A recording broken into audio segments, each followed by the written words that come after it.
Com que referências, Beni? Que ídolos? A gente tem sempre os nossos mestres que a gente... eu posso admira, dizer né? aqui o meu saudoso companheiro que esteve aqui com a gente por muitos anos em Porto Velho, Luiz Rigoiro, né? Eu tive, na minha época, Fiore Giliotti. Espetacular, né? Espetacular, né? Barbosa Filho, José Italiano, Milton Perosi. Que maravilha. Carlos Eduardo Peirão de Castro, com quem trabalhei por muitos anos na Rádio Gazeta em São Paulo. Enfim, são nomes assim. E uma rápida passagem, né, com o Galvão Bueno, onde em 1974 eu tinha um grande sonho, que era trabalhar na rádio da capital do estado, no grande rádio, na Rádio Grande, né?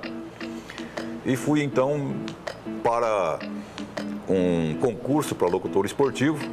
De Marília você foi para lá, é isso? Para a capital. De Votuporanga para a capital. Para São Paulo. Exato. Certo. E no auditório da TV Gazeta, como este aqui mais ou menos. Fundação Casper Líbero. Fundação Casper Líbero, aproximadamente 400 e tantos candidatos para locutor esportivo, e foram 3 aprovados. Me lembro do Reinaldo Cime, que eu não sei onde anda, eu e o Galvão. Olha, que coisa interessante. E ficamos juntos ali na Gazeta por uma questão de uns 3 meses mais ou menos, quando em seguida o Galvão foi para Bandeirantes do Rio, para a Band do Rio, e foi no período em que houve uma greve na Rede Globo. Sim, né? sim. E o locutor oficial da Fórmula 1 era o Luciano do Vale. Né? Aí tinha o Juarez Soares, J. Ávila na época também. Isso, perfeito. E esse pessoal acabou saindo. Por causa da greve. Por causa da greve. E a Globo ficou numa situação complicada, principalmente com relação à Fórmula 1. Foi quando, então, chamaram o Galvão. E tá aí. Oportunidade para ele, né? Que tá aí o que é hoje, né? né? As oportunidades Fantástico. disfarçadas, né? Vamos continuar conversando, Beni. Tema... Só me permita. Pois não. Essa matéria da policial. Sim, sim. Me permita? Claro, por favor. Eu gostaria de dizer, porque é emocionante. Ali, para mim, Domingues, foi um triplo instinto, né? Porque ela foi para lá como policial. Sim. Ao chegar, ela se deparou com a situação. A ocorrência, não, o fato. Exatamente. E quando ela tomou pé da situação, foi instinto. aflorou o instinto de mãe. Bem observado, né? isso Então, mesmo. policial, mulher e mãe. Muito bem, isso mesmo. Fantástico. Essa imagem deve correr o mundo, com certeza. Certamente. Nós vamos ajudar a propagar isso. Lembrando que o R7 é o site mais comentado no Twitter, está entre os 10 mais, e a Record, a rede de televisão mais comentada entre os internautas nas redes sociais. Denúncias surgiram em todo o país depois do assassinato da juíza no Rio de Janeiro. E Rondônia não está fora do mapa do risco que os magistrados correm. Na tela do Tempo Real, por favor, Netinho. A morte da juíza Patrícia Ascioli gerou uma polêmica por todo o país. Segundo o levantamento do Conselho Nacional de Justiça, pelo menos 100 magistrados estão em situação de ameaça. Os dados são subestimados, já que nem todos os tribunais de justiça, a exemplo de Rondônia, responderam ao ofício. De acordo com o presidente da Associação de Magistrados do Estado, várias ameaças já foram registradas em Rondônia. Casos em Ariquemes, que envolvem ações de crimes ambientais, e Buritis, relacionado a crimes agrários. Os mais recentes são Vilhena, Nova Brasilândia e um juiz de Porto Velho. Rondônia está nesse contexto. Eu não diria que o nosso problema é mais grave do que o problema de outros estados, mas que estava muito relacionado com o índice de criminalidade. Então, não dá para dizer que Rondônia tem o mesmo índice de criminalidade que se verifica em estados como Rio de Janeiro, Espírito Santo, Pernambuco, Minas, quer dizer, São Paulo.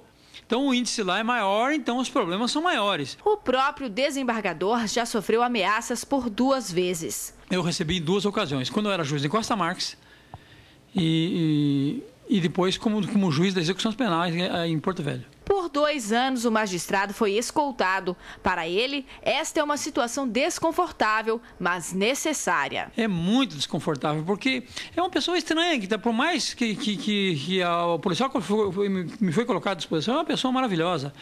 Mas é muito complicado. Você fica com uma pessoa que estranha teu convívio, a tua rotina, do lado. Essa pessoa, a maior parte do tempo, na justiça das atividades, é difícil acontecer alguma coisa nas audiências.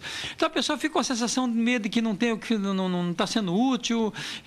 Você fica se questionando pela questão de segurança na rua. É uma série de situações que gera desconforto. O agravante nas ameaças a estes profissionais que promovem a justiça é quando o condenado exerce alguma função ligada à segurança. A ameaça é sempre de criminosos, seja de criminosos oriundos de forças de segurança ou criminosos comuns.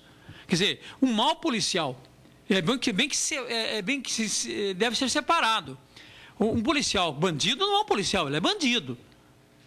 Então, é diferente da grande maioria, que são pessoas decentes e honradas. Mas o criminoso oriundo de uma força de segurança é um criminoso mais desvigiado, porque ninguém imagina que um policial vai fazer isso. Então ele é mais perigoso. A Associação dos Juízes Federais do Brasil tem reivindicado a aprovação de um projeto de lei que cria a Polícia do Judiciário. Para o presidente da Associação de Magistrados do Estado, a criação de uma polícia específica é desnecessária. Não, terminantemente eu não acho que seja necessário criar mais uma polícia. O que precisa é dotar as polícias que aí estão de condições pessoais e materiais e de planejamento estratégico para enfrentamento dessas questões. E não é só a questão de segurança dos juízes, segurança de todas as autoridades, seja secretário de Estado, seja comandantes militares, seja delegados de polícia, seja promotores, seja magistrados. E o comerciante, né, que está lá atrás das grades, né? O comerciante está atrás das grades tentando atender os clientes, como nós mostramos aqui. E alguns fechando as portas. Curioso, Beninho, porque o comerciante está dentro de casa ou dentro da mercearia, do mercado, preso para poder atender. O cidadão está preso dentro de casa, cheio de cerca elétrica e grade, e o magistrado está preso dentro do gabinete. Ele tá preso. Quem está solto é que devia estar preso. Inverteu tudo, está tudo virado. Exatamente. E eu concordo com o doutor Lagos, ô Domingues, pelo seguinte: por que mais uma polícia?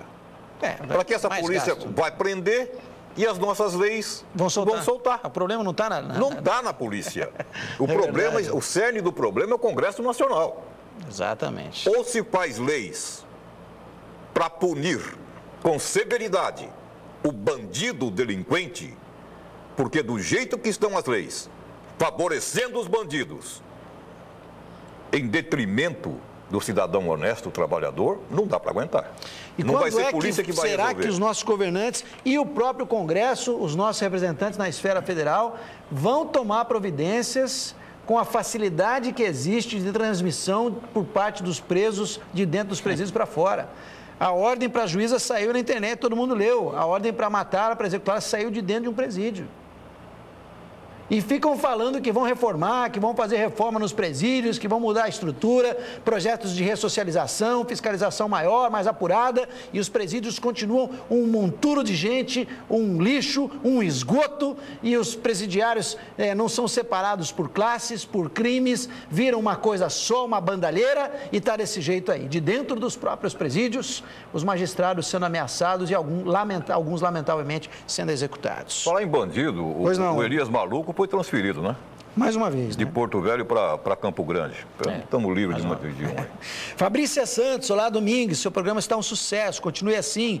Thales Araújo, manda um abraço para a turma do terceiro período de administração da Faculdade de São Lucas. Está dado o abraço. Aldemar dos Santos Torres, da TV Candelária, vem ou não vem para Guajará? Já dei a notícia e mandei resposta para ele online. Em breve, Aldemar dos Santos. Nelson Pereira Lima, nosso querido Nelson, lá de Rolim de Moura, me convidou para o Balanço Geral e para a inauguração do estúdio lá. Vamos, Vini? Vamos fazer uma viagem para Rolim? Opa! Diz que o atendimento vai ser VIP lá, não vou perder essa não, né, Alana? De jeito nenhum. 0800 é comigo mesmo. Obrigado, Edneide Silva de Andrade. Domingos, sou mãe de uma aluna do Colégio Tiradentes. Estou revoltada de saber que até hoje, desde o início do ano, ela não teve uma única aula de geografia. Onde está a SEDUC que não toma nenhuma providência? Deixa eu falar aqui com essa câmera rapidinho. Nós recebemos constantemente, recebia quando apresentava um outro programa em outra emissora de TV e continuo recebendo porque a interatividade não parou, e o Júnior, os nossos colegas da Sângela recebem diariamente, reclamações dando conta de que faltam professores em variadas disciplinas nas escolas da rede estadual de ensino. como é que você consegue imaginar que vai ser o aprendizado desse aluno?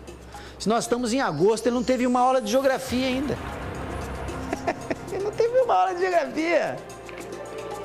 Não teve aula de geografia. Aí apresenta o mapa para ele, ou ele vai fazer uma entrevista de emprego ali na frente, não sabe nada, não tem informações nem sobre o estado dele. Não sabe das diferentes Rondônias que nós temos numa Rondônia só. Não sabe falar dos pântanos, não sabe falar das florestas, não sabe que nós temos cerrado. Ele não aprende isso. A topografia, aí porque fala, nós... Né, aí fala que RO é Roraima. Aí fala que é RORR, aí fala, mas não aprendeu, não teve aula. Cadê a resposta da SEDUC para esse sério problema que nós temos? Faltando professor em sala de aula em várias disciplinas. Absurdo, absurdo, absurdo. Vamos aqui para a tela do Tempo Real, já volto com o Beni, nosso convidado, e você também. Eu queria saber se o nosso inglês está no ponto lá, o nosso menino de Ariquemes, para conversar conosco. Boa noite, tudo bem? Boa noite, tudo bem, Domingos? Paz, eu te fiz esperar até agora, você me desculpa, né? Ah, tudo bem, o tempo real aqui é 2 da manhã. 2 da manhã em Londres, rapaz do céu, você vai ficar bravo comigo. Rapaz, me perdoe. Fala teu nome completo pra gente, teu local de nascimento, quem são os teus amigos aqui em Rondônia, alguns que você se lembra, pra já mandar um abração logo de cara. Ah, beleza, então. Eu vou mandar um abraço pro pessoal, meu amigo Moacir Barela e seu irmão Daniel Barela, e um abração pra eles. E também para meus filhos que moram em Ariquemes. E um abraço para toda a galera também do Tempo Real. Como é que é teu nome completo? Meu nome é Dogley da Silva Macedo. Dogley da Silva Macedo. É. Você é natural de onde? De Ariquemes. De Ariquemes. Foi para Londres quando? Eu vim para Londres em 2005. 2006. 2006. Eu tô aqui há 5 anos. Já está há 5 anos em Londres. Foi a trabalho, Dogley, é isso? Desculpa. Você foi a trabalho, é isso? É, eu vim para trabalhar. Nesse tempo de... Pode falar, pode concluir, por favor. Eu vim para trabalhar, tipo assim, todo brasileiro que vem, né, ele vem para trabalhar, essa é a verdade, né? E depois eu comecei a namorar e casei, então agora eu fiquei, né? Vou fazer o quê? Já virou cidadão britânico, já casou com uma inglesa ou casou com uma brasileira aí? Não, tipo, você tá na terra da rainha, você tem que casar com a princesa, né? Olha só, espertalhão. Você falou dos filhos em Ariquemes, é isso? Eu entendi bem? Eu tenho minha filha a Beatriz, o Alexandre e o Davi. Eles moram em Ariquemes? Moram em Ariquemes, eles são de Ariquemes. Há quanto tempo você não vê os filhotes, Dogley? Desde 2006, eu saí do Brasil em 2005, fui para São Paulo para tirar o passaporte lá em São Paulo e vim para... Desde 2005 eu não vejo eles. Mas, tipo assim, eu sempre vejo, tipo, por causa da tecnologia, eu sempre vejo eles online, né? Tipo no Skype, sabe? Então, certo. Eu tô aqui longe, mas tô sempre perto, sempre dando conselho e tal, vamos estudar aquilo outro, porque sem estudo hoje, sem informática e sem inglês, você tá fora do mercado de trabalho. E a consequência vai ser a criminalidade. É o seu programa que está falando sobre a não educação, aquilo outro. Né? Esse é o futuro das pessoas que não estudam, infelizmente.